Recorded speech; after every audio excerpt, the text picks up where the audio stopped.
Waktu itu mempelai laki-lakinya pasti sedang di luar kan, ketemu orang. Jadi kemungkinan besar, dia bilangnya ini di depan umum. Wine masternya ini bilang ke groomnya, mempelai laki-lakinya ini di depan umum. Kamu luar biasa loh. Biasanya orang itu menyediakan anggur yang baik dulu, semakin lama semakin gak enak anggurnya. Tapi kamu kebalik loh. Yang enak dulu dan yang lebih enak di akhir. Wah, kita beri tepuk tangan yuk untuk mempelai ini. Wah, coba bayangkan Tuhan Yesus ada di sana loh. Pemimpin acara itu tidak tahu siapa yang mengubah air menjadi anggur. Mempelai itu tidak tahu siapa yang mengubah air menjadi anggur. Para hadirin, tamu hadirin juga tidak tahu. Tapi apakah ada ayat di mana Tuhan Yesus berkata, maka Tuhan Yesus mengangkat tangan dan berkata, itu aku yang mengubah air menjadi anggur? Tidak ada. Apa yang Tuhan Yesus lakukan?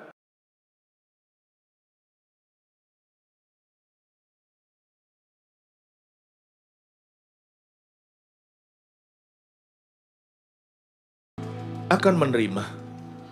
Bahkan sebelum doa kami dijawab secara reality, waktu kami belum melihatnya sebagai fakta di depan mata, kami tahu Tuhan sudah mendengarkan, Tuhan ada di sisi kami. Hati kami penuh, ya Roh Kudus, penuh dengan Engkau, penuh dengan persekutuan yang intim dan dekat dengan Roh-Mu Tuhan. Jiwa kami dipuaskan ketika di hadirat Tuhan. Bolehkah kami menggerutu, mengeluh besarnya persoalan, beratnya tekanan? Tidak bisa. Sebab kasih karunia-Mu itu selalu cukup menghadapi hari kami. Kami tidak kekurangan apa-apa, sebab Dikau adalah gembala kami. Beri makan domba-Mu yang Kau sayangi. Kasih makanan yang bergizi dari firman yang hanya Tuhan bisa wahyukan. Ya Tuhan, curahkan seluruh isi hati-Mu, tumpahkan karakter-Mu, cara pandang-Mu, pikiran-Mu atas umat kesayangan, umat pilihan-Mu, GMS tercinta. Pakai kami hamba-hamba-Mu, sembunyikan selalu senantiasa di balik salib-Mu yang mulia. Dalam nama Yesus, haleluya. Amin. God bless you. Shalom semua, silakan duduk. Saya tiap bulan kalau ketemu streaming semua selalu memberikan laporan. Dan kali ini gereja mana yang sudah kita tahbiskan, demikianlah pengumumannya. Yaitu GMS Kota Baru Parahyangan sudah sah menjadi gereja lokal. Mari kita beri selamat. Haleluya. Hari ini di Surabaya dan juga di semua kota-kota regional kita ada booth di luar sana, AOG Hub, untuk menghubungkan anak-anak Anda, anak-anak kita yang sekolah luar kota, luar pulau, luar negeri, dengan AOG di kota masing-masing atau penggembalaan anak-anak muda. Agar supaya anak-anak kita itu nggak terhilang. Please, jangan ada episode yang missing. Ngapain sih kita itu harus hilang dulu, kembali hilang lagi. Cepetan ya, mendaftar di luar sana. Lalu saya hari ini mempersiapkan hati kita untuk mendapatkan firman ini, tapi sebelumnya saya cerita satu kesaksian singkat. 2003, Tuhan itu, saya mengalami perjumpaan yang sangat-sangat nyata dengan Tuhan Yesus. Hingga muncullah visi itu, saya terima satu beban untuk mendirikan 1000 gereja lokal yang kuat dengan 1 juta murid Kristus. Itu lewat suatu perjumpaan. Lalu ada satu pertanyaan yang terus-menerus terngiang-ngiang di dalam roh saya. What kind of church do you want to build me? Gereja seperti apa yang hendak kau dirikan untuk aku, kata Tuhan. Dan saya tidak asal jawab, karena saya tidak biasakan diri latah di hadirat Allah. Saya sungguh-sungguh renungkan apa yang jadi blueprint gereja kita. Muncul beberapa kata-kata di antaranya. Saya ngomong sama Tuhan begini, aku rindu Tuhan dengan kami. Kita dirikan gereja yang semacam apa? Gereja yang berhati hamba. Hati hamba itu akan dimanifestasikan bukan hanya oleh jemaatnya, pertama-tama oleh pendeta-pendeta dan pemimpin-pemimpin rohani di gereja ini. Yang tidak punya roh teritori, yang Nggak merasa wilayah pelayanannya itu milikku. Posisi kedudukan itu adalah suatu kemuliaan atau pembuktian pribadi. Nggak ada begitu-gituan. Gereja yang rendah hati. Yang cinta jiwa-jiwa.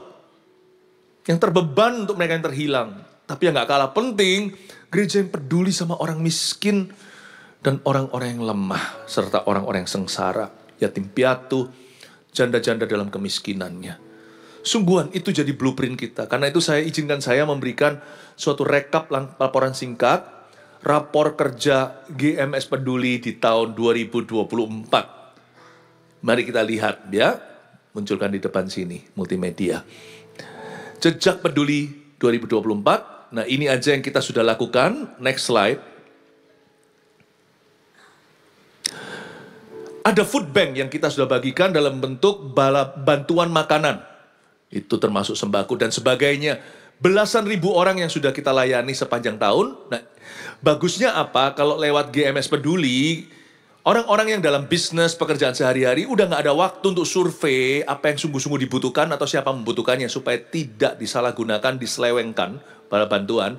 Karena semua bantuan itu keluar dari pengorbanan jemaat.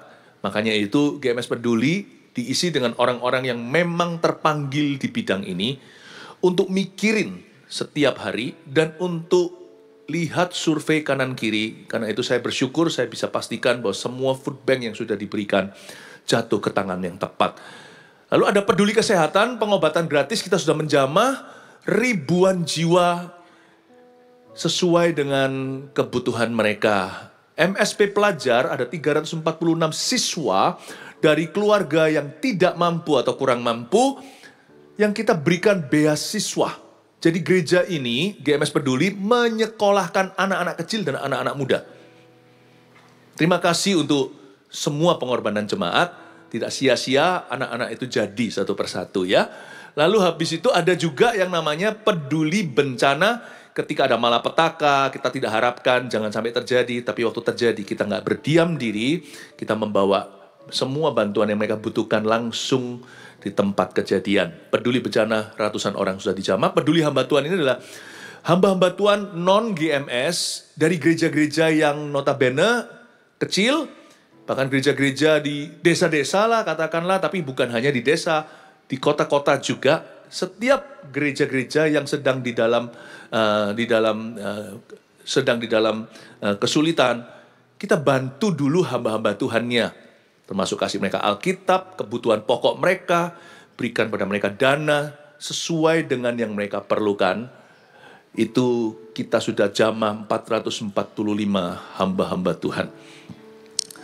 Lalu ada Peduli Kota, termasuk di dalamnya Pasukan Kuning di Surabaya, dan setiap kota juga beda-beda kebutuhannya. Kita jamah belasan ribu orang dengan tindakan-tindakan nyata. Lalu Kail untuk Mandiri adalah anggota CG dengan yang bisa ajarkan skill-skill kepada orang-orang daripada hanya kita memberi makanan, kita memberikan pada mereka juga kemampuan-kemampuan untuk bekerja, potong rambut, masak, dan sebagainya. Sehingga mereka bisa membuka usaha mereka sendiri dan menyambung kehidupan. Lalu rumah keluarga yang dikatakan, yang kita lebih kenal biasanya dengan kata panti asuhan, GMS punya, dan GMS mengadopsi 11 anak sampai tahun lalu, dan benar-benar anak-anak dari berbagai macam latar belakang, dan tidak bisa tidak, kita merangkul mereka dan memberi mereka suatu atmosfer bertumbuh yang paling baik di dalam rumah keluarga. Lalu terakhir ada Warung Peduli. Kalau tadi yang food bank itu kita bawakan tapau, bawa pulang bahan-bahan makanan, kalau Warung Peduli makan di tempat. We really are feeding them hungry, atau memberi makan kepada orang-orang yang lapar. Ini semuanya mengingatkan pada kita bahwa everyone can give, setiap orang bisa memberi. Dan gereja ini blueprintnya adalah peduli. Tema besar kita hari ini adalah Yesus peduli, GMS peduli. Dan saya mau mengundang putra saya, PDP Jeremy Mantova, untuk mengutarakan isi hati Bapa untuk kita semuanya. Mari kita sambut.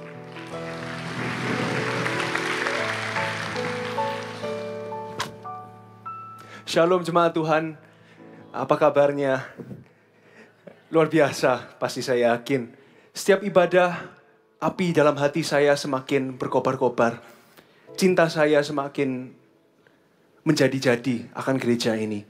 Beneran kami semua beruntung berada di gereja ini yang benar-benar peduli. Bukan hanya mengasihi, melayani, tapi peduli juga. Tidak lupa menyapa semua yang live streaming. Ini di live streaming ke gereja GMS di mana-mana. Kita beri tepuk tangan dulu untuk mereka. Bukan hanya kasih Tuhan yang bersama dengan Anda, kasih kami juga yang di sini bersama dengan Anda. Saya sudah tidak sabar lagi membagikan isi hati Tuhan bagi hari ini. Judul besarnya adalah Yesus Peduli, GMS Peduli. 5 ibadah masing-masing mengambil point of view, sudut pandang dari Tuhan Yesus, bagaimana Tuhan Yesus melayani. Jika Tuhan Yesus melayani, apalagi kita juga harus melayani. Di ibadah ketiga ini, saya akan membahas tentang Yesus mengubah air menjadi anggur. Ini adalah tanda pertama dari banyak tanda yang dilakukan oleh Tuhan Yesus. Tanda apa? Tanda bahwa dialah Mesias yang telah datang.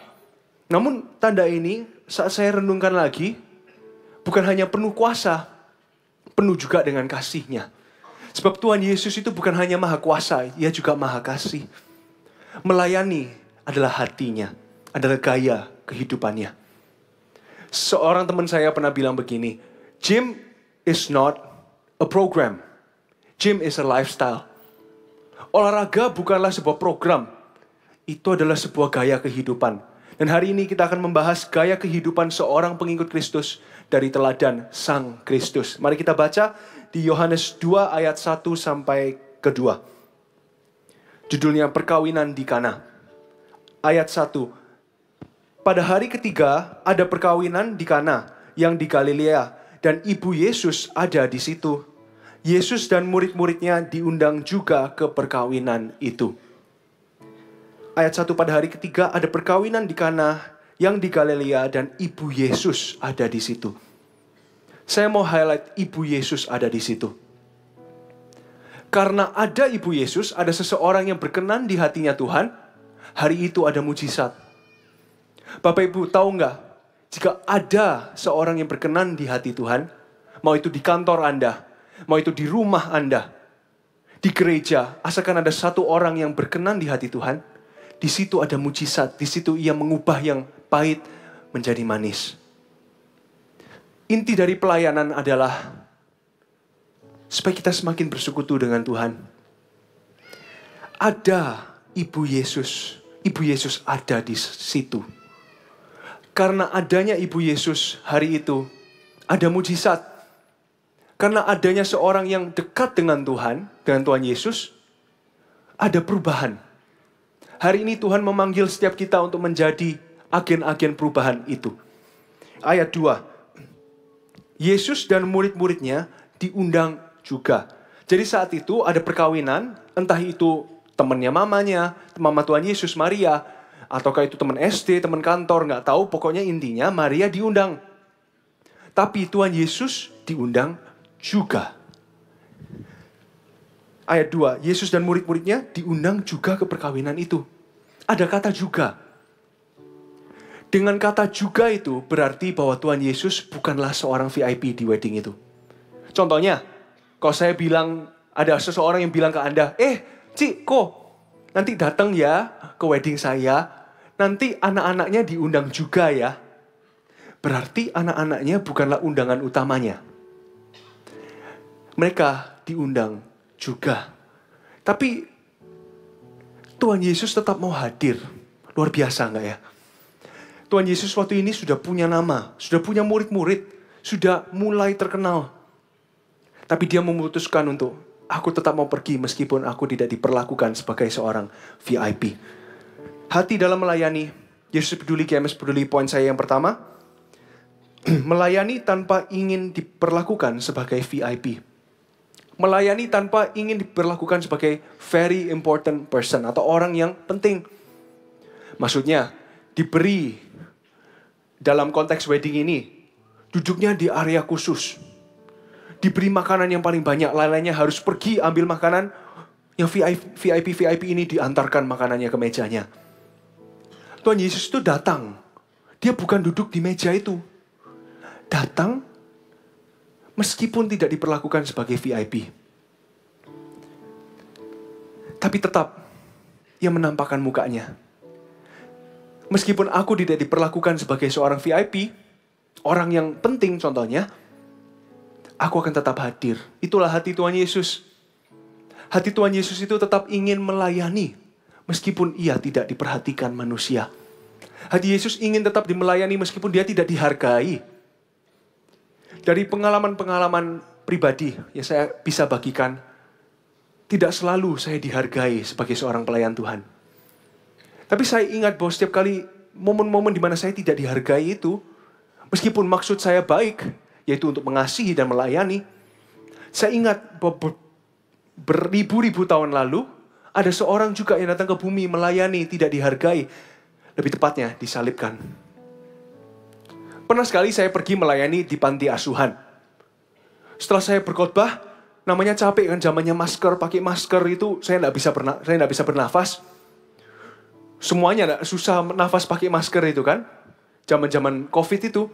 Setelah saya berkhotbah, panas sekali. Turun saya sudah capek, saya mau pulang. Memang waktunya sudah mau pulang. Saya keluar, semuanya dapat sepatunya. Padahal sepatu saya ini besar, jadi gampang ditemukan di antara kerumunan sepatu. Tiba-tiba saya bingung loh, kok sepatu saya kok cuma satu? Satunya kemana? Ternyata beberapa dari anak-anak panti asuhan itu bukan rumah keluarga GMS. Anak GMS gak kayak gitu. Dilempar ke sawah sepatu saya. Dan itu sepatu kaki kanan. Jadi gak lucu kok hari itu saya jalannya miring gini. Dalam hati saya, loh kok gini? Saya sudah melayani. Itu mengambil waktu loh. Hari Jumat malam itu waktu di mana semuanya hangout. Pergi anak-anak muda ke mall nonton bioskop. Tapi saya dan teman-teman, kami menyisihkan waktu untuk melayani. Dan imbalannya, sepatu saya hilang. Saya dalam hati saya bilang, Tuhan kalau engkau bisa mencari satu domba yang hilang itu, tolong cari satu sepatuku yang hilang ini. Saya mau pulang. Akhirnya ditemukan, tapi sepatu langsung penuh dengan semut. Jadi harus dibilas air dulu. Hari itu saya tunggu kering, baru saya bisa pulang. Pengalaman-pengalaman meskipun sepele, tapi juga ada di mana saya melayani, tapi tidak dihargai. Tapi saya selalu ingat, bahwa itulah hati Tuhan Yesus. Aku akan terus melayani meskipun tidak dihargai. Di ibadah sebelumnya, saya menjelaskan bagaimana Tuhan Yesus tetap kembali ke Yudea. Bahkan setelah mereka ingin melemparkannya dengan batu loh. Ingin membunuhnya. Ia tetap kembali. Ia tetap melayani. Ayat 3. Ketika mereka kekurangan anggur, Ibu Yesus berkata kepadanya, mereka kehabisan anggur.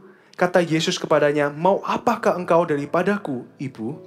Saatku belum tiba. Tetapi Ibu Yesus berkata kepada pelayan-pelayan, apa yang dikatakan kepadamu, buatlah itu. Tiba-tiba satu chaos muncul di wedding ini, perkawinan ini. Anggurnya habis.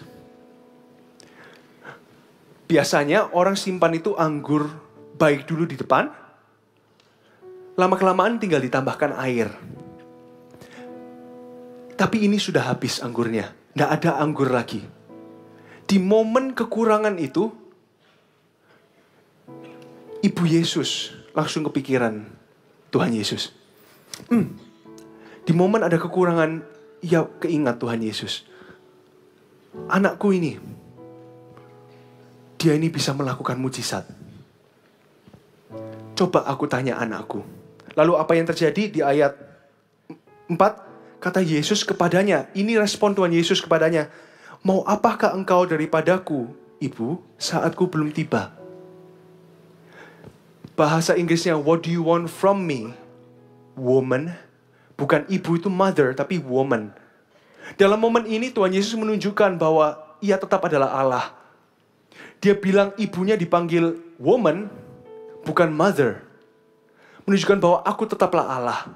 Tetap dalam konteks ini bukan berarti Maria itu kurang ajar. Seringkali orang menggunakan ayat ini untuk menunjukkan bahwa Maria berkuasa di atas Tuhan Yesus. Sebenarnya tidak. Ayat ini menunjukkan bahwa Tuhan Yesus itu sayang dengan Maria. Dia tidak harus melakukannya, tapi dia ingin melakukannya, karena itulah kerinduan ibunya. Tapi saat saya baca-baca lagi, aneh. Mau apakah engkau daripadaku ibu? Tetapi ibu Yesus berkata kepada pelayan. Loh, harusnya ibu Yesus menjawab dulu pertanyaannya. Iya atau enggak? Iya kan? Contoh, ibu, mau apa? Mama itu mau apa? Baru ditanyakan, langsung ibunya bilang gini, kalian, nanti apa yang Yesus ini katakan, lakukan ya. Kan aneh. Jadi bisa dikonklusikan bahwa di ayat 4 dan 5, jedahnya itu, meskipun di Alkitab kita hanya beberapa mili, tapi ada momen yang sangat personal antara Tuhan Yesus dan ibunya. Ada sebuah percakapan, silent communication. Mereka berkomunikasi, mungkin bukan dengan percakapan. Kenapa? Karena murid-muridnya nggak mendengarkan apa-apa. Yohanes ada di sana, by the way. Dia salah satu murid-muridnya yang diundang itu. Jadi pasti Yohanes ada di sana. Tapi dia tidak mendengarkan apa-apa. Kenapa? Karena ada momen yang begitu personal antara Maria dan Yesus. Saya bisa bayangkan Tuhan Yesus itu lihat mamanya. Dia bilang, mau apa? Engkau mau apa daripadaku, ya ibu? Entah mereka saling berbisik. Mungkin Maria bilang gini, Yesus, tolonglah, mereka kasihan loh. Please, ubah air menjadi anggur. Mama itu rindu. Please, ini kerinduannya mama. Atau bahkan mungkin juga mereka tatap-tatapan. Tuhan Yesus melihat mamanya, Ma, sungguhan, waktunya sekarang tahu. Waktuku belum tiba loh. Lalu ibu Yesus bilang, sekarang. Hari itu Tuhan Yesus melakukan mujizat pertamanya. Bukan karena dia harus. Tapi karena dia ingin menyenangkan hati seseorang yang ia kasihi. Ia ingin menjawab kerinduannya orang lain. Poin saya kedua. Melayani itu menjawab kerinduan orang lain. Melayani untuk menjawab kerinduan orang lain. Karena dia tahu bahwa ibunya itu ingin. Maka dia lakukan. Mujizat pertama Tuhan Yesus bukanlah membangkitkan orang dari kematian. Bukanlah membuka telinga yang dulunya tuli akhirnya bisa mendengar. Mujizat pertamanya Tuhan Yesus adalah menyenangkan hati ibunya. Itulah mujizat pertama. Itulah pelayanan pertama dari Tuhan Yesus. Itu teladan yang saya pegang. Sebagai seorang anak, pelayanan pertama saya bukanlah berkhotbah. Tapi pelayanan pertama saya adalah menyenangkan hati orang tua dan orang-orang yang saya kasihi. Itulah pelayanan pertama. Melayani itu dimulai dari mana? Dimulai dari rumah. Dari orang-orang yang paling kita kasihi. Orang-orang yang paling dekat dengan kita. Menjawab itu bukan hanya keharusannya, tapi kerinduannya juga. Keharusan itu apa? Seorang papa itu harus. Contohnya, keharusan seorang ayah apa? Oke, aku sekolahkan. Titik. Cek. Oke, aku beri makan. Cek. Itulah keharusan. Tapi kehausan itu beda. Nah, ayo nanti pergi sama papa. Kita mau pergi kemana? Itu bukan keharusan, tapi itu kerinduan. Tuhan kita adalah Tuhan yang begitu romantis. Yang bukan hanya peduli itu sama kebutuhan. Oke, aku mati untuk kalian. Cek. 2. Apalagi? Aku berkati kalian. Cek. Bukan. Tapi Tuhan adalah Tuhan yang tanya gini kepada setiap kita. Kamu mau apa? Tuhan itu memperhatikan loh. Saat kita melayani orang lain. Tuhan itu perhatikan. Yang lebih romantis dari pria-pria di drama Korea adalah pria di sorga. Saya pernah sekali bingung sih, saya tuh gak nonton drama Korea ya. Tapi saya kumpul sama teman-teman, mereka tuh lagi bahas tentang drama Korea yang terbaru. Mereka bilang, kamu dengar gak sih kemarin Lee King Kong itu? Wah, di filmnya dia begitu romantis sama si Lee Bi-hun. Waduh, romantis banget. Terus saya dalam hati, saya gak ngerti kan. Saya tanya, guys, boleh gak aku tanya sih, kenapa sih kok kalian itu suka sama Korean drama? Mereka bilang gini, aduh, karena laki-lakinya begitu peka dengan keinginan. Aku kedinginan diberi jaket. Mereka sayang karena peka. dalam hati saya langsung menangkap yang jauh lebih pekah dari laki-laki itu adalah laki-laki mempelai kita di sorga. Tuhan adalah Tuhan, Yesus adalah Tuhan yang melayani kerinduan kita. Pernah sekali juga saya habis melayani di satu kota, khotbah di gereja anak-anak di AOG.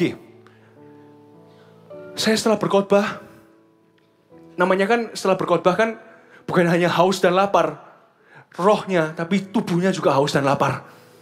Saya jadi haus dan saya jadi lapar. Tapi fokus saya ke jiwa-jiwa kan, jadi saya lupa sama perut sendiri. Saya lupa kok saya harus makan. Intinya setelah itu selesai, oke saya turun, ketemu dengan pendetanya segala di mobil, diantar kami hendak pergi makan di satu tempat. Waktu pergi lewat itu, saya itu happy bisa dipakai Tuhan hari itu. Puji Tuhan, thank you ya Tuhan, Engkau membiarkan aku melayani. Saat saya lihat keluar jendela, berbagai godaan muncul. Ada satu stand kue yang enak banget. Saya lihat, wow, kok rasanya enak ya kok saya makan itu sekarang ya. Itu bukanlah keharusan. Saya baru saja pikir, kok enak ya kue itu. Saya nggak akan sebutkan kuenya. Kok enak ya kue itu ya. Nanti aku pulang, nanti aku kembali ke hotel, aku pesen sendiri. Karena orang tua ajarkan saya, kalau mau apa-apa itu jangan minta-minta, beli sendiri. Saya baru mau beli sendiri, sampai di restoran, orang tim hospitality-nya datang membawa kue itu. Jeremy, ini saya bawakan kue ini. Momen itu seperti saya lihat harta karun. Oh wow. Begitu romantisnya Tuhan Yesusku. Makanya saya tuh heran kalau orang itu disuruh melayani. Ayo melayani yuk. Aku gak mau melayani. Apa sih melayani itu? Kenapa kita melayani? Karena kita sudah terlebih dahulu dilayani. Karena dialah pria itu yang peka dengan keinginan kita mempelai wanitanya. Saya itu ngidam kue aja loh diperhatikan sama Tuhan. Dalam hati saya bilang, saya mau makan itu penuh sungkan. Saya bilang thank you, saya bilang ke timnya, kok bisa kalian itu tahu? Saya loh tadi baru lewat, baru kepikiran mau beli sendiri. Malah dibelikan, thank you ya. Memang benar, itu adalah karunia Roh Kudus. Roh Kudus bekerja membisiki pada telinga mereka, belikan Jeremy kue itu. Tapi saya begitu, I was touched. Tersentuh hati saya, wah Tuhan itu memperhatikan bukan hanya kebutuhanku, tapi kerinduanku. Keluarga yang bahagia, yang harmonis adalah keluarga yang saling melayani kerinduannya. Bukan hanya melayani keharusan. Papa mama, oke, aku harus taat ya. Tapi kok disuruh pergi, atau kita disuruh makan malam bersama-sama di meja makan, aku gak mau. Harusnya apa? Harus aku itu cuma jadi anak yang taat kan? Aku gak mau lah, apa itu? Atau orang tua, aku akan sekolahkan, aku akan kerja keras demi mereka. Tapi suruh bicara sama mereka, suruh ngomong berdua, bicara hati ke hati. Nggak mau. Itu bukan keharusan. Ikut Tuhan itu, keharusannya itu hanya satu. Kasihilah Allahmu dengan segenap hatimu, pikiranmu, kekuatanmu. Dan kasihilah sesama. Hanya itu keharusannya. Sisanya mau melayani di gereja, mau itu melayani dengan GMS peduli, sisanya itu hanyalah kerinduan. Tapi jika Tuhan sudah melayani kerinduan kita, masaan sih kita itu tidak mau melayani kerinduannya. Kerinduan Tuhan itu apa? Kerinduan Tuhan itu sederhana. Jiwa-jiwa. Ia ingin melihat orang-orang diselamatkan. Yang ingin melihat anak-anaknya yang selama ini hilang didapatkan kembali. Bukan hanya melayani itu keharusan. Apa ada di sini ada keharusan Tuhan Yesus harus? No. Tuhan Yesus bilang, mau apa engkau dari aku, hai woman? Intinya Tuhan itu semacam bilang begini, aku itu gak harus loh ya ma melakukan ini. Tapi aku melakukan ini karena aku cinta sama mama. Melayani untuk menjawab kebutuhan, bukan hanya kebutuhan, kerinduan orang lain. Apa yang menjadi kerinduan orang lain, saya ingin layani juga. Saya pernah sekali pergi ke rumah keluarga, rumah keluarga yang tadi dibagikan oleh Pastor Philip, saya baru sampai dengan hati saya itu mau melayani mereka. Waktu sampai, malah mereka suruh saya duduk. Koko Jeremy duduk. Saya datang untuk melayani, akhirnya saya yang dilayani. Duduk, saya diambilkan air, diambilkan kue. Dari sana saya mengerti hati melayani itu. Hati melayani itu tidak gampang. Untuk menolak pelayanan sesimpel mengambil air. Itu bukan kebutuhan loh. Itu bukan keharusan. Tapi itu sebuah kerinduan. Mereka datang itu melayani bukan hanya melayani kebutuhan, tapi keinginan saya, kerinduannya. Tapi dalam hal ini juga Maria tidak sembarangan. Pokoknya mama mau kamu harus taat. Maria itu pikir 2 kali juga. Ini kerinduanku sih, tapi kira-kira kalau aku suruh Tuhan Yesus lakukan ini, bakal berguna gak ya untuk Tuhan Yesus? Aku pikir-pikir lagi. Kalau contoh air berubah menjadi anggur, ya bagus sih pelayanannya bisa mulai dulu ya. Oke, kalau gitu aku akan tanya sama Tuhan Yesus. Aku akan tanya sama Yesus. Sebelum orang tua menyampaikan kerinduan ke anak-anaknya, orang tua pasti akan pikir 2 kali. Apakah ini baik bagi anakku? Salah satu kerinduan orang tua bagi saya adalah supaya saya bisa berbahasa Chinese.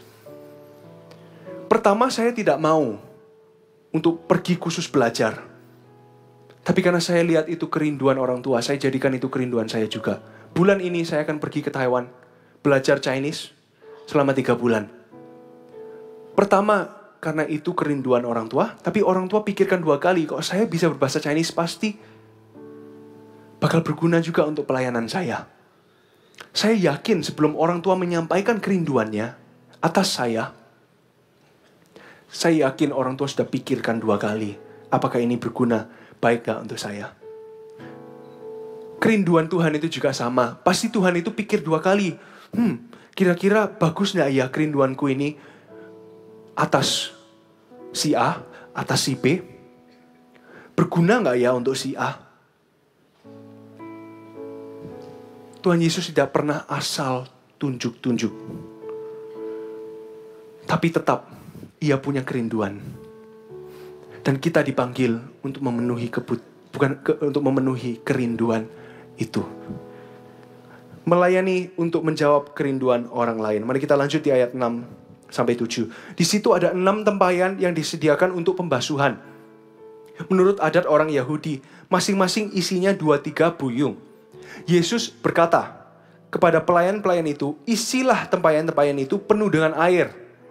Dan mereka pun mengisinya sampai penuh. Tempayan di sini bukan tempayan yang kecil. Saya pernah waktu kecil diajak orang tua ke Israel. Kami pergi ke lokasi ini, Kana. Kami melihat tempayan itu sangat besar, seperti vas bunga yang di jalanan itu loh, yang besar banget. Tingginya 1 meter, 150 lah, 150 cm. Dan lebarnya sangat lebar. Jadi itu isinya banyak. Tapi tempayan itu digunakan untuk apa? Digunakan untuk pembasuhan. Biasanya sebelum orang makan untuk cuci tangan. Zaman itu belum ada wastafel. Ini tempayan untuk pembasuhan. Jadi berarti tempayan itu harus bersih. Kalau kita cuci tangan kan airnya harus bersih kan? Kalau enggak untuk apa cuci tangan? Tempayan ini adalah tempayan dengan air yang bersih. Tapi dalam waktu ini, pada konteks ini, tempayan ini kosong, belum diisi. Tuhan itu memakai tempayan ini untuk melakukan mujizat pertamanya. Tuhan itu memakai juga orang-orang yang seperti tempayan ini. Orang-orang yang suci. Yang kosong atas ambisinya diri sendiri. Dan Tuhan akan mengisinya dengan air. Maksudnya air, mengisinya dengan kesucian. Di situ ada 6 tempayan yang disediakan untuk pembasuhan. Tuhan memilih alat pembasuhan untuk mujizatnya yang pertama. Oleh karena itu melayani itu harus dengan kesucian.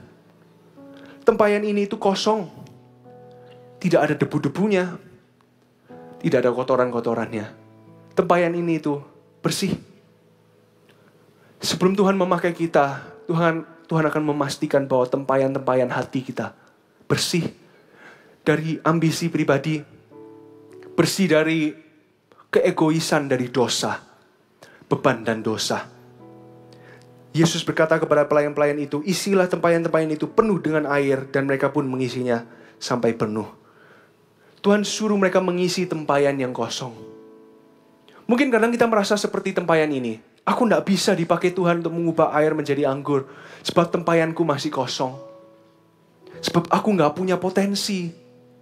Masa bisa sih Tuhan pakai aku untuk mengubahkan kehidupan seseorang? Tapi justru dalam kekosongan itu Tuhan akan mengisinya dengan jawaban. Air itu akhirnya menjadi jawaban kan? Air diubahkan menjadi anggur. Saat hati kita itu kosong. Bukan kosong. Kosong itu bukan ngeblank. Kosong akan ambisi. Akan keegoisan. Tuhan sendiri yang akan mengisi dengan jawaban. Mungkin kita itu tak mampu. Tapi asalkan kita mau dibentuk oleh Tuhan, Tuhan akan memerintahkan air, jawaban itu, karunia itu, bala bantuan itu kepada tempayan kita yang kosong. Poin saya yang ketiga, melayani dalam kesucian dan ketaatan. Bukan hanya dalam kesucian, tapi apa yang dilakukan oleh pelayan-pelayan ini. Jadi dalam momen ini Tuhan memakai dua, memakai tempayan dan memakai pelayan-pelayannya itu. Dari tempayan ini kita bisa pelajari bahwa Tuhan itu suka memakai orang yang hatinya suci. Suci itu bukan sempurna, tapi suci itu selalu mau disempurnakan. Dari tempayan ini kita belajar bahwa Tuhan bisa memakai, dan Tuhan senang memakai orang yang hatinya suci. Tapi dari pelayan-pelayan ini, apa yang kita bisa pelajari? Ayat 7, Yesus berkata kepada pelayan-pelayan itu, isilah tempayan-tempayan itu penuh. Ada kata penuh dengan air. Dan mereka pun mengisinya sampai penuh. Mereka taat. Tuhan Yesus bilang isi dengan penuh, ya mereka isi dengan penuh. Tidak ada adegan di mana mereka itu tanya-tanya, yakin tak Tuhan sampai penuh, nanti tumpah gimana? Nanti ini gimana? Nanti ini gimana? Mereka ikut Tuhan itu, mereka taat.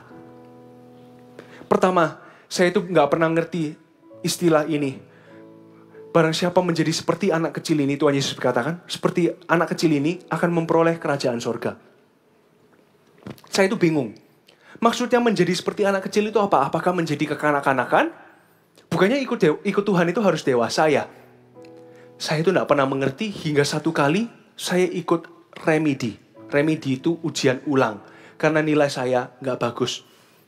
Tapi puji Tuhan dalam remedi itu pun dalam hati saya bilang, mungkin Tuhan sengaja ya supaya nilai saya nggak bagus. Supaya hari ini saya bisa belajar dari pengalaman itu. Di pengalaman itu saya remedi. Karena nilai saya jelek banget. Ujian kimia waktu itu saya ingat. Pikir itu saya terlalu overcomplicate atau padahal rumusnya itu sederhana. Saya udah hafal rumusnya. Tapi saya kerjakan soalnya itu dengan susah gitu loh. Padahal instruksinya dengan jelas.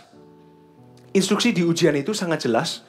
Tapi karena saya dan teman-teman saya itu terlalu gopo, terlalu gimana ya nanti kok aku salah gimana nih. Terlalu banyak pikirannya. Hingga guru saya itu bilang, ini pertanyaannya gampang. Ini kamu coba ikuti. A, disuruh ini. B, disuruh ini. Gampang kok ini. Kami semuanya bilang gini, gampang apanya? Gak gampang ini, bahasa alien. Terus tiba-tiba guru saya panggil, ada satu adik kelas, pas lagi masuk ke ruangan. Adik kelas itu dipanggil, kamu sini. Coba kerjakan soal ini. Adik kelas loh. Dia lihat, ini gampang ini. Instruksinya kan A disuruh gini. Oke, B disuruh gini. B, C disuruh gini. Jawabannya ini. Benar. Dalam hati saya lihat soalnya, kalau gini saya bisa. Ternyata selama ini itu gampang. Tapi hanya saya yang banyak alasan dan banyak pikirannya.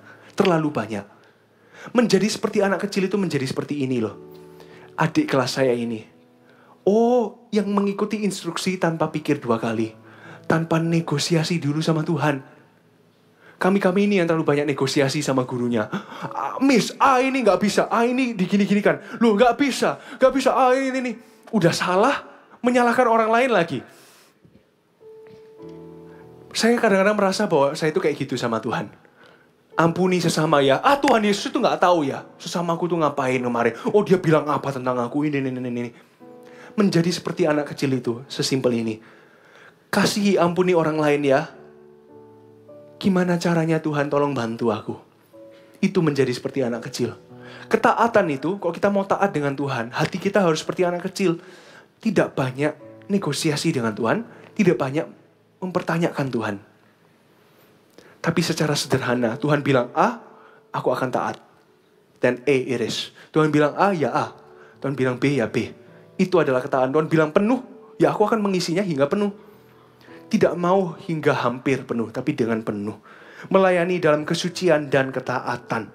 Lalu di ayat 8 dan 10, ini di ayat 8 dan 10 berkata seperti ini. Lalu kata Yesus kepada mereka, sekarang cedoklah dan bawalah kepada pemimpin pesta. Lalu mereka pun membawanya. Setelah pemimpin pesta itu mengecap air yang telah menjadi anggur itu, dan ia tidak tahu dari mana datangnya, tetapi pelayan-pelayan yang mencedok air itu mengetahuinya. Ia memanggil mempelai laki-laki. Ayat 10, dan berkata kepadanya, setiap orang menghidangkan anggur yang baik dahulu, dan sesudah orang puas minum, barulah yang kurang baik. Akan tetapi engkau menyimpan anggur yang baik sampai sekarang. Tuhan Yesus bilang, oke, bawa ke pemimpin acaranya ya. Dibawa ke wine masternya.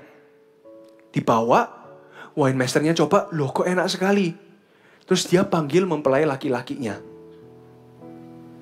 Waktu itu mempelai laki-lakinya pasti sedang di luar kan, ketemu orang. Jadi kemungkinan besar, dia bilangnya ini di depan umum. Wine masternya ini bilang ke groomnya, mempelai laki-lakinya ini di depan umum. Kamu luar biasa loh. Biasanya orang itu menyediakan anggur yang baik dulu, semakin lama semakin gak enak anggurnya. Tapi kamu kebalik loh. Yang enak dulu dan yang lebih enak di akhir. Wah, kita beri tepuk tangan yuk untuk mempelai ini. Wah, coba bayangkan Tuhan Yesus ada di sana loh. Pemimpin acara itu tidak tahu siapa yang mengubah air menjadi anggur. Mempelai itu tidak tahu siapa yang mengubah air menjadi anggur. Para hadirin, tamu hadirin juga tidak tahu. Tapi apakah ada ayat di mana Tuhan Yesus berkata, maka Tuhan Yesus mengangkat tangan dan berkata, itu aku yang mengubah air menjadi anggur? Tidak ada. Apa yang Tuhan Yesus lakukan? Dia tetap diam. Dia ikut tepuk tangan. Mari kita beri tepuk tangan untuk the groom yang luar biasa menyediakan sampai akhir. Wah, dia kembalikan kemuliaan itu bukan untuk dirinya sendiri, tapi untuk kedua mempelai. Padahal sebenarnya dia berhak karena dia yang mengubah air menjadi anggur. Contohnya, jika dalam pertemanan ada seorang teman kita yang tiba-tiba mengatakan lelucon kita, yang kita pikirkan dan kita racik dengan sangat baik. Lelucon itu dipakai dengan orang lain. Lalu tiba-tiba semua meja itu ketawa. Wah, ini lelucon yang paling lucu aku pernah dengar. Coba kira-kira kalau kita di sana ada perasaan kayak, aku mau. Oh, itu bukan leluconnya dia. Itu aku yang pikirkan. Pasti ada perasaan ingin begitu, bukan? Tapi Tuhan Yesus nggak ada itu. Semuanya itu memberi kemuliaan kepada apa yang sebenarnya ia kerjakan. Tapi Tuhan Yesus di belakang. Bukan di kursi VIP. Ikut tepuk tangan. Ya, wow. Melayani itu, Tuhan Yesus tidak pernah menuntut ucapan terima kasih. Melayani itu dengan tulus. Sebab orang yang tulus hatinya, prinsipnya adalah ini, I have nothing to lose. Orang yang tulus sama dengan I have nothing to lose. Orang gak berterima kasih dengan aku juga gak rugi. Orang gak memperhatikan aku gak apa-apa, asalkan Tuhan melihat. Asalkan hari itu Bapa melihat. Itu menjadi tanda yang pertama, tapi bukan yang terakhir. Karena Tuhan Yesus ikut serta tepuk tangan bagi kedua mempelai itu. Mungkin gak ya Bapa melihat ini menjadi pertama. Setelah itu terjadi mujizat ini. Bum, bum, bum dalam hidup Tuhan Yesus dan namanya semakin masyhur. Tidak ada Tuhan Yesus itu mencari kemuliaan bagi diri sendiri. Poin saya keempat, melayani tanpa menuntut ucapan terima kasih. Tidak harus kita menuntut ucapan terima kasih. Sebab kita terlebih dahulu sudah menerima kasih Tuhan. Terima kasih yang saya butuhkan hanyalah menerima kasih-Nya Tuhan. Seorang pemain basket yang saya sangat suka, namanya Jeremy Lin. Namanya sama kayak saya. Dan dia bilang gini, I play basketball only for one audience. I play for Jesus Christ. Quote itu saya sangat suka. Saya simpan fotonya. Tahu nggak, kita lakukan melayani itu bukan demi audience, tapi demi Tuhan Yesus yang melihat kita di sorga dan memberi tepukan tangan. Hari itu ada satu tepukan tangan untuk Tuhan Yesus yang tak terdengar. Tepukan tangan Bapa dan balai sorga. Wow, luar biasa ya. Luar biasa loh. Biarkan tepukan tangan itu datangnya dari Tuhan. Tidak harus saya menerima terima kasih dari orang lain saat melayani. Sebab saya sudah menerima kasih dari Bapa. Kita lanjut di ayat 11. Hal itu dibuat Yesus di Kana yang di Galilea sebagai yang pertama dari tanda-tandanya, dan dengan itu ia telah menyatakan kemuliaannya dan murid-muridnya percaya kepadanya.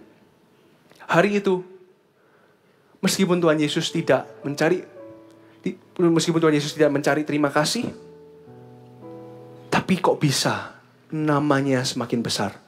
Mungkin pelayan-pelayan itu pulang, akhirnya pelayan itu cerita ke istrinya, tadi aku ketemu loh, seorang mengubah air menjadi anggur. Oh, akhirnya besoknya istrinya cerita ke temannya, temannya cerita ke sini cerita ke sini. Lama-lama semua orang tahu bahwa Tuhan Yesus lah yang mengubah air menjadi anggur. Biarkan promosi itu datangnya dari Tuhan. Biarkan saat kita melayani, berkat-berkatnya itu datangnya dari Tuhan. Biarkan Tuhan itu yang mengatur. Kalau kita berusaha mendapatinya, maka kita tidak akan mendapatnya. Tapi kalau kita tulus, seperti Tuhan Yesus, menjadi yang pertama dari tanda-tandanya. Jika hari itu Tuhan Yesus merasa, Tuhan Yesus mencari terima kasih, mungkin itu bukan menjadi yang pertama, tapi Tuhan Yesus memberi teladan bagi kita. Karena dia rendah hati, itu menjadi yang pertama dari yang banyak. Tidak berhenti di sana.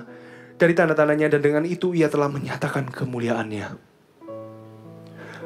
Seorang pelayan Tuhan menyatakan kemuliaannya bukan dengan kehebatannya, bukan dengan kefasihannya, tapi dengan kerendahan hatinya. Kalau kita mau memenangkan hati orang, itu bukan dengan kehebatan kita, bukan dengan paksaan, tapi dengan kasih dan kerendahan hati kita. Sebab saat kita melayani dan kita mengasihi, siapa sih di dunia ini yang mau menolak namanya kasih? Tidak ada. Semua orang butuh kasih. Karena itu pasti semua orang menerima kasih itu. Menerima kasih Tuhan lewat perbuatan kita. Hal itu dibuat Yesus di Kana sebagai yang pertama. Pelayanan Tuhan Yesus tidak berhenti di sana karena dia terus rendah hati. Ia telah menyatakan kemuliaannya dan murid-muridnya percaya kepadanya. Ujung dari melayani selalulah untuk keselamatan. Keselamatan orang-orang yang terdekat. Hari itu murid-muridnya menjadi percaya. Mereka sudah ikut Tuhan Yesus. Mereka sudah di KTP-nya ganti ke Kristen contohnya. Tapi hari itu mereka selamat. Mereka percaya. Saat kita melayani itu, supaya orang-orang yang sudah lama ikut Kristus, mereka pun juga terberkati. Mereka yang mulai pudar kasih mula-mulanya, yang mulai tidak kasih lagi, tidak berapi-api lagi untuk Tuhan. Gara-gara kita melayani, api itu kembali. Poin saya yang kelima, melayani demi keselamatan jiwa-jiwa. Keselamatan itu tidak harus orang yang jauh di pulau mana. Bisa orang terdekat, anak Anda, suami Anda, istri Anda, orang tua, teman kantor. Melayani itu selalu ujungnya demi keselamatan. 5 poin ini Bapak Ibu bisa bawa pulang, direnungkan dan dihidupi. Yang satu, melayani tanpa ingin diperlakukan sebagai VIP, sebagai very important person. 2, melayani untuk menjawab kerinduan orang lain. 3, melayani dalam kesucian dan ketaatan. 4, melayani tanpa menuntut ucapan terima kasih. 5, melayani demi keselamatan jiwa-jiwa. Di momen ini saya ingin mengambil waktu untuk membagikan isi hati Tuhan. Dan apa saja yang dikerjakan oleh GMS Peduli. Sebab kami merasa bahwa jemaat sepatutnya tahu dan jemaat berhak untuk tahu. Di tahun ini, bulan Agustus hingga Desember akan ada beberapa program yang akan diadakan oleh GMS Peduli. Tentunya bisa dimunculkan slide-nya, thank you. GMS Peduli. Yang pertama, pengobatan gratis Kupang. Bekerjasama dengan pemerintahan di Kupang untuk memberi bala bantuan medis bagi mereka mungkin yang perlu vaksin tertentu, perlu cek darah, donor darah, dan lain-lainnya. Bukan hanya itu, pemberkatan nikah raya di Sorong dan di Jayapura juga bekerjasama dengan pemerintah. Masing-masing akan ada pemberkatan nikah raya. Pasangan-pasangan suami istri yang belum diberkati secara Kristen di dalam Tuhan Yesus akan diberkati bersama-sama. Nanti yang di Sorong bulan September dan di Jayapura bulan Oktober. Dan yang terakhir, aksi Natal Food Bank seluruh Indonesia. Natal ini seluruh GMS akan bergerak bersama-sama. Kita akan keluar menjangkau yang terhilang lewat apa? Memberikan mereka makanan.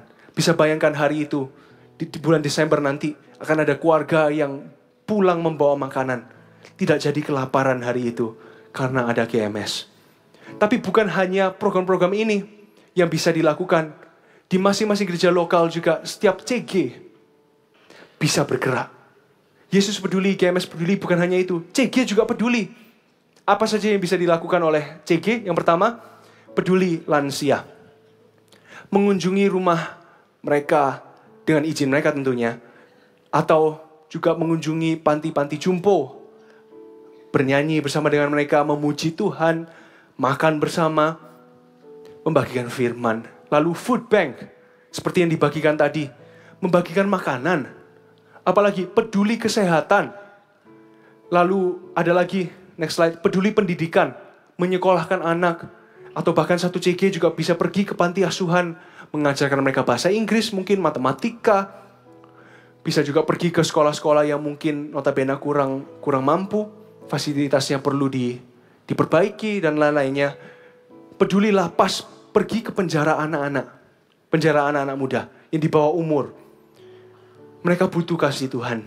Warung peduli memberikan makanan juga, mereka bisa makan di sana.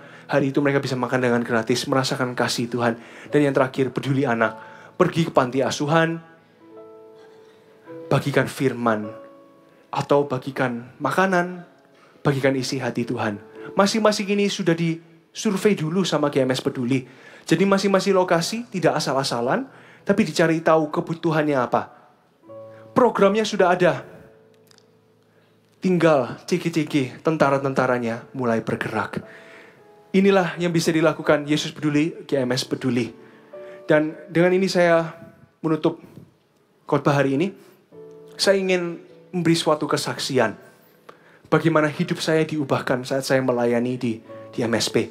Oh ya, dan by the way, kalau Bapak Ibu ingin tahu lebih tentang MSP, bisa scan di QR Code ini, atau di luar ada booth MSP. Anda bisa datang ke sana jika ingin bantu secara dana, secara daya, maupun secara doa. Di masing-masing gereja lokal juga ada. Nanti bisa kunjungi ke sana setelah ibadah. Kembali ke cerita saya tadi. Benar-benar Tuhan mengubahkan hidup saya sejak saya melayani bersama dengan GMS Peduli. Tahun lalu kami diberi kesempatan untuk pergi ke Blitar. Karena juga ada beberapa anak-anak muda dari satu kuliah di Amerika ke Indonesia melayani bersama-sama dengan kami. Kami pergi ke Blitar, hendak mengunjungi satu lapas penjara anak-anak muda. Isinya laki-laki semua, di bawah umur 21. Dalam 100 orang itu, 100 anak-anak muda itu, terdapat kasus pembunuhan, pemerkosaan, narkoba, dan lain-lainnya. Kami pergi dari Surabaya ke Blitar. Perjalanan yang lumayan jauh. Di mobil sering gerak-gerak mobilnya. Saya ini gampang mual di mobil sebenarnya. Jadi begitu saya waktu keluar itu saya mau muntah. Bukan karena yang setir kurang enak setiranya. Bukan karena saya ini memang gampang mual kalau di mobil. Hingga kami sampai di Blitar. Malamnya langsung pergi makan. Makan bersama dengan tim di Amerika, tim di Blitar. Dari Amerika, dari Blitar, dan juga yang dari Surabaya. Lalu kami check in di hotel. dan beristirahat.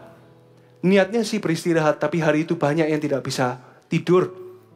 Karena banyak yang diganggu oleh roh jahat, termasuk saya juga. Tapi saya mengucap syukur bahwa di sebelah saya sekamar dengan seorang pendoa, jadi dia yang diserang dulu, bukan saya. Dan tidak bisa tidur. Besok bangunnya, kepalanya itu pusing, saya pusing, mata saya bengkak gitu, nggak bisa tidur kan semalaman. Kami pergi berdoa dulu bersama dengan GMS Blitar, lalu pergi melayani di lapas ini. Waktu sampai di lapas ini, saya merasa bahwa seperti bayangan itu tadi, saya ini kosong, tak punya apa-apa, nggak bisa melayani. Saya merasa bahwa saya tak mampu melayani. Badan kurang enak, kurang fit. Saya datang juga ke Pastor Yanggono, saya bilang, Uncle, saya panggil beliau Uncle, tolong doakan Jeremy. Dari kemarin Jeremy nggak bisa istirahat. Ternyata memang beneran kami sehati. Pastor Yanggono bilang, saya juga, saya nggak bisa istirahat. Ternyata sama-sama diserang roh jahat. Bulu kuduk saya berdiri sepanjang hari. Bulu kuduknya beliau juga berdiri. Jadi sama-sama memang benar-benar sehati. Sevisi dan senasib. Tolong didoakan. Lalu Pastor Yanggono memberikan kesempatan bagi saya berkhotbah di lapas itu. Lapas itu memberi sebuah larangan. Tidak boleh menyebutkan nama Tuhan Yesus. Dan tidak boleh membaca ayat Alkitab. Saya bingung. Saya disuruh khotbah tanpa Alkitab. Karena Alkitab, saya naik ke panggung ini bawa Alkitab. Hanya ini. Alkitab inilah senjata saya. Saya bingung gimana caranya. Tapi untung Tuhan kasih hikmat. Di atas sana saya bilang begini. Hari ini saya mau menceritakan kepada kalian suatu dongeng. Ada seorang bapak mempunyai 2 anak laki-laki. Saya ceritakan tentang Lukas 15. Si bungsu dan si sulung itu. Dan di akhir khotbah saya bilang, banyak dari antara Anda hari ini seperti si kecil itu yang lari dari Tuhan. Segeralah kembali, sebab Tuhan menunggu. Di saat saya bilang menunggu, semua mata tiba-tiba berbalik, bukan ke saya, tapi ke belakang. Ternyata ayam goreng sudah datang. Mereka lihatnya langsung, ayam goreng, lupakan aja khotbahnya nggak penting, ayam goreng lebih penting. Saya di atas sana, saya bingung. Ya akhirnya saya berdoa, kami berdoa, terus selesai. Baru saya mau ke tempat beristirahat sebentar, ada kursi di ujung sana. Saya baru mau ke kursinya, tiba-tiba ada satu orang yang lari, ibu dari lapas itu, ibu lapas, dan dia pegang tangan saya bilang, Pak, boleh nggak doakan satu anak? Saya kan kaget, loh. Saya tiba-tiba jalan, tiba-tiba ada yang pegang tangan saya, kan saya kaget. Saya bilang, oke, boleh, di mana? Lalu dia bawa saya ke satu anak. Waktu satu anak ini melihat saya, dia langsung menunduk. Nggak berani melihat mata saya. Dikelilingi dengan para volunteer dari GMS. Saya pegang tangannya.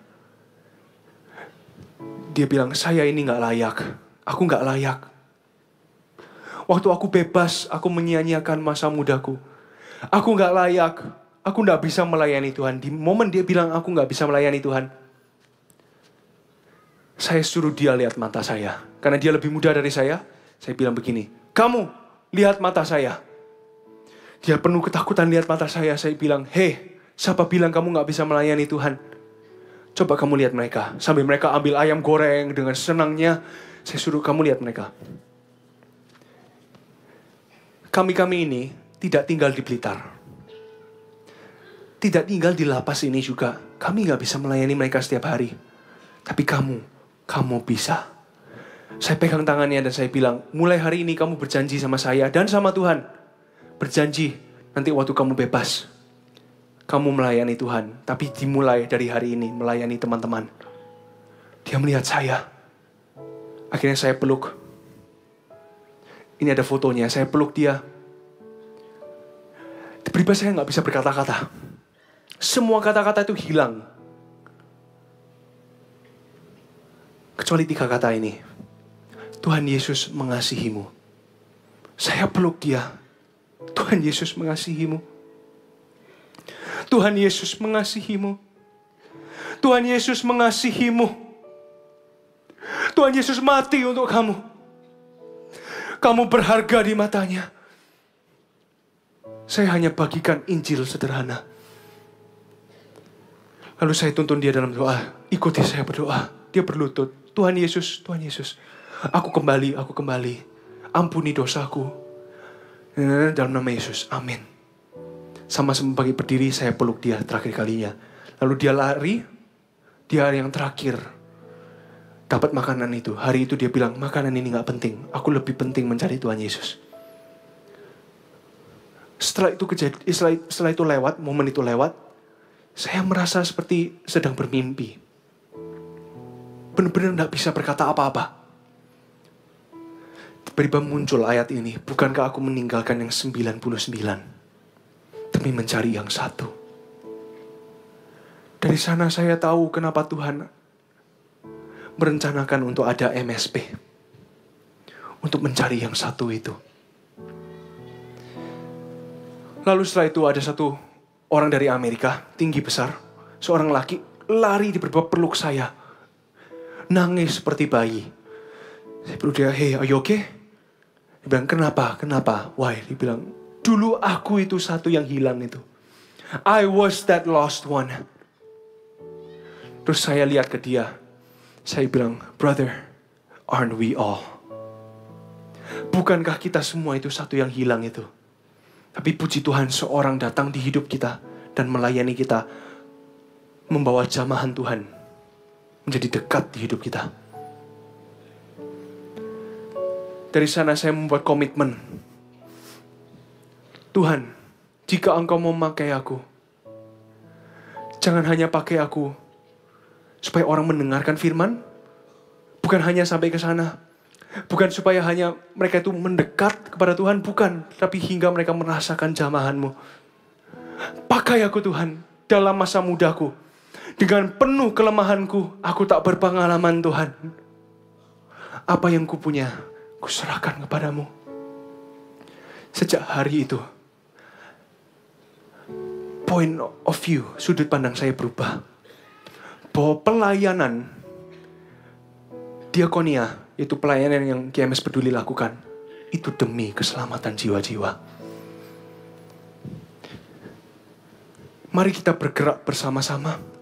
Tidak ada satu gereja yang tidak bergerak. Tidak ada satu CG yang tidak bergerak. Bayangkan jika semua CG di GMS bergerak bersama-sama mengasihi jiwa-jiwa.